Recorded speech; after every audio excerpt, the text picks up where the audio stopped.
لە درێژەی کار و چاڵاکیەکانی ئێمە وەکو ئەنجومەنی خەلیفانی کۆمەڵی ئیسلامی و بە تایبەتریش بەشی پەروەردە و بانگەواز بە پێویستمان زانی کە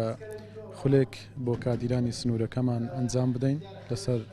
چۆنیەتی کارکردن و کاری بە کۆمەڵکردن و ئەم جۆرە خولانە بە گرنگ ئەزانین بۆ بەرەو پێشبردننی توانای کادیرانمان لە سنوورەکە چونکە وەک دەزانین کە ئێمە لە کۆمەڵە کەسێک هەیە کە شەو نخۆنی ئەکا کار ئەکا لە پێناو گەیاندنی بانگەوازی ئیسلامی بەڵام پێویستە ئەو کارکردنە بە شێوازێک بی کە شێوازێکی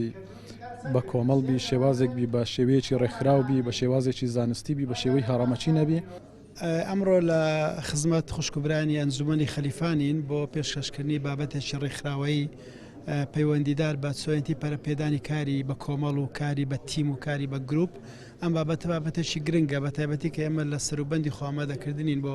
هەڵبژاردنەکان کادیرەکانی کۆمەڵی ئیسلامی پێویستیان بە ڕاهێنان هەیە بۆ چۆنیەتی ئەنجامدانی کاری بە کۆمەڵ چۆن ئیشەکانمان زانستیانە بێتن پیشەیانەتر بێ بۆی بەرهەمی باشترمان هەبێ. من بابەتێکی گرنگم لەسەر تیمی کار بۆ ئامادەکردوون و ئامادە بوانیش بە خۆشحاڵیەوە وەڵام گۆیەکی باشیان هەیە بۆ بابەتەکە و هیوادارین سوودی هەبێ بۆ هەمولایەک.